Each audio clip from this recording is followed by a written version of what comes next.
Hi, it's me. Welcome back. Today we're breaking down one of my most favorite projects.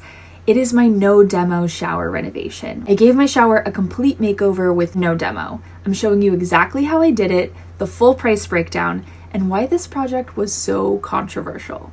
Let's get into it.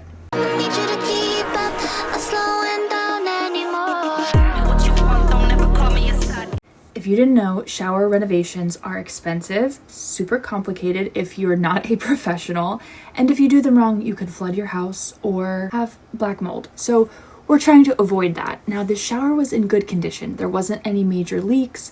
It was just pretty ugly. So instead of ripping everything out and paying a lot of money for tile and all kinds of materials that you won't even see, I thought, what if I could renovate it in a way where we leave it in place and just make it pretty? I'll link everything throughout the video in the little pop-ups as well as the description below so you can get links to exactly everything I used. Here's the dilemma. We need something that's waterproof, super durable, and that you can attach to tile, which it's pretty intense to drill into tile and still keep things waterproof. So this was tricky. My options for renovating this without any demo, number one was to tile over tile, which you absolutely can do. It's not recommended, but you can do it. I started pricing out the tile I wanted, and of course this was way too expensive. So option two, I was looking at something that was going to give me plaster vibes that was very coastal European. And what I found was concrete. But this isn't just regular concrete from the store. It's actually surface bonding concrete, which means it is meant to bond to a surface. Regular concrete will just fall off the wall. It's also really fine, so it gives you a really plaster texture versus actual concrete look, if that makes sense. So I used Henry Feather Finish. I will link it in the description below. Process for this, number one, you want to clean your tile down really well. You want all soap, scum, and grime and dirt off of it so that you have a good surface to adhere to.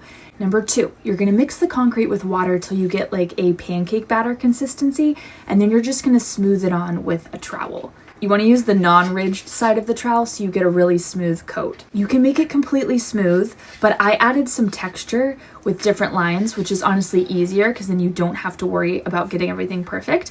And I feel like this makes it look more like plaster. So smooth it on. You want to do a really thin coat, and it's going to dry pretty quickly. And you'll know it's dry because it changes colors from super dark to light as the moisture evaporates. After you get a thin coat on that's completely dry, you're going to add another coat. So same process, and just go right back over the top with another thin coat. I think I did 2 coats total, and then I touched up any areas where I could sort of still see the tile through it or they looked thin.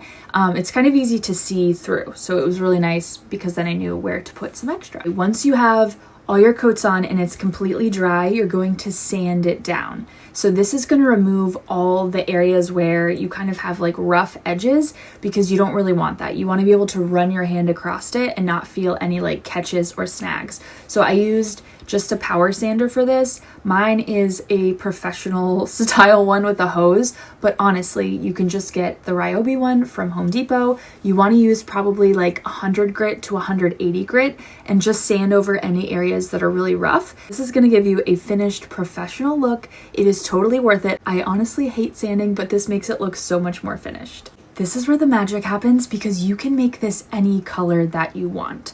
So if you want to leave it this concrete color, you do have to seal it. So you're looking for a matte waterproofing concrete sealer or gloss if you want it to be shiny. I don't know why you'd want that, but if you do, that's how you'd seal it, and then you'd be done. So I wanted it to look like plaster, which means I need to somehow paint this white in a way that's going to be safe for concrete and also waterproof for the shower. So I used a deck sealer. So it's made for pool decks. You can get basically any color. It's tintable, and I got 2 colors because the best way to get that plaster Roman clay look is to combine multiple colors. So there's a lot of movement, a lot of texture, and a lot of layering.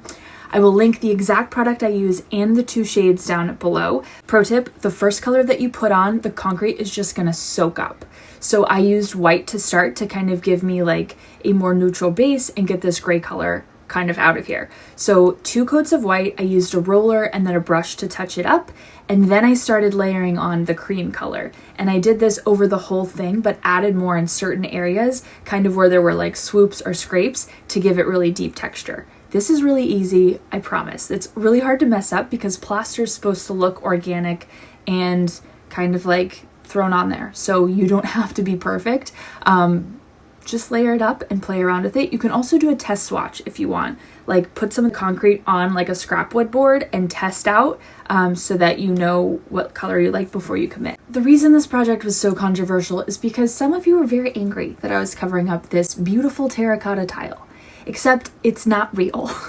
It's literally like a printed tile, and you can see up close, like when you're in the shower, how like fake it is. It's like really old school, like printed tiles. They've come a long way now. So I think if you got like a terracotta tile now, it would look a lot more real, but these don't look realistic at all. So I have no regrets, except maybe the ceiling, because I did really like the diamond pattern, but I wasn't sure if that was going to look good with my concrete. So I just covered up the whole thing.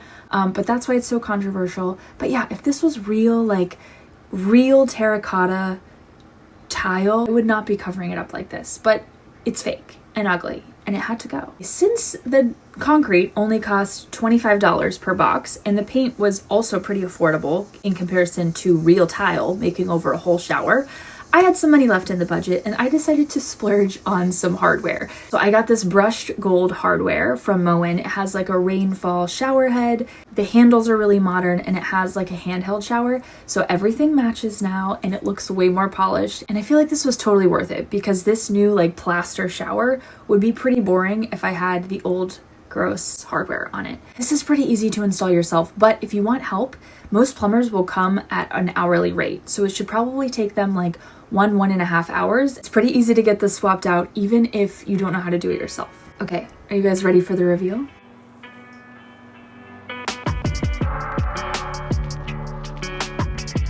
My two favorite pieces of shower decor, which yes, we do have shower decor now. Number one is the shower lamp. It is completely waterproof, it's rechargeable, and honestly, it brightens up the whole space because there's not like an overhead light in the shower. Number two, this is called a shower bundle. It's eucalyptus that you hang upside down and wrap with string, like a bouquet, and then you tie it to your shower head. And every time you take a hot shower, it's gonna heat up and you'll be able to smell eucalyptus. It's kind of magical and really easy to do. There's a really embarrassing video somewhere on my channel about how to make it. So good luck to you finding it. I don't wanna relive that, but there is step-by-step instructions somewhere around here. Here's a breakdown of the total cost. And I feel like in comparison to a actual shower makeover where we're demoing, which can cost anywhere from $5,000 to $10,000 and even up, this is a pretty good deal to get a brand new looking shower for that price. Also, it's been 2 years and it's holding up beautifully. No chips, nothing falling off the wall. It looks perfect and it's completely waterproof. So this was totally worth it. Thanks for watching. If you like this video, give it a thumbs up and leave me a comment about whether you're trying this project in your house, you already tried it, and what you think. And you should subscribe so you can stay in the loop. And as always, now go make something.